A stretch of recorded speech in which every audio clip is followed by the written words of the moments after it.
നമ്മുടെ സോഷ്യൽ മീഡിയയിലും അതുപോലെ തന്നെ മനോരമയുടെ ഓൺലൈൻ ന്യൂസിലൊക്കെ കൂടുതൽ ആൾക്കാർക്കും ഡൗട്ട് തോന്നിയിട്ടുള്ളതും ഒരുപാട് ക്വയറി റിലേറ്റഡ് ആയിട്ട് വരുന്നതുമായ ഒരു ന്യൂസ് ഉണ്ട്.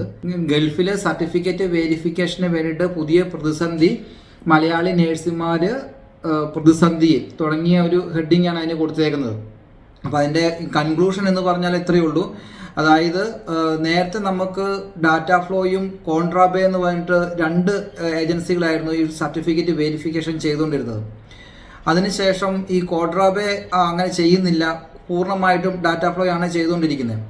അതിനിടയ്ക്ക് ഈ കുവൈറ്റിലേക്ക് ആദ്യം ഡാറ്റ ഫ്ലോ ആയിരുന്നു കുവൈറ്റിലേക്ക് ചെയ്തുകൊണ്ടിരുന്നത്.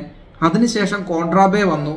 കോൺട്രാബേ വന്നിട്ട് പിന്നെ കുവൈറ്റ് മിനിസ്ട്രിയും കോൺട്രാബേയും തമ്മിൽ എന്തോ ഇഷ്യൂ ആയിട്ട് പിന്നെ കോൺട്രാബേ അവർ സ്റ്റോപ്പ് ചെയ്തതിന് ശേഷം വീണ്ടും കുവൈറ്റിൽ നമുക്ക് ജോലി അന്വേഷിക്കണമായിരുന്നെങ്കിൽ ഇപ്പോൾ പ്രോമെട്രിക് എക്സാം എഴുതി പാസ്സായതിനു ശേഷം കുവൈറ്റിലെ ജോലി അന്വേഷിക്കുമ്പം അവിടെയുള്ള ഫെസിലിറ്റി, നമ്മളെ ഹയർ ചെയ്യുന്ന ഫെസിലിറ്റിയാണ് നമ്മളോട് ഏതൊക്കെ സർട്ടിഫിക്കറ്റ് അറ്റസ്റ്റേഷൻ ചെയ്യണം എന്ന് പറയാറുണ്ടായിരുന്നത്. അപ്പോൾ ആ ഫെസിലിറ്റി പറയുന്ന അനുസരിച്ചിട്ട് ആ സർട്ടിഫിക്കറ്റുകൾ നമ്മൾ എംബസി അറ്റസ്റ്റേഷൻ ചെയ്തിട്ട് ആ അറ്റസ്റ്റേഷൻ ചെയ്ത സർട്ടിഫിക്കറ്റുകളായിരുന്നു നമ്മൾ ഫെസിലിറ്റിക്ക് കൊടുത്തു കഴിയുമ്പം അവരായിരുന്നു നമ്മളെ ലൈസൻസ് ആക്ടിവേഷൻ ചെയ്തുകൊണ്ടിരുന്നത്.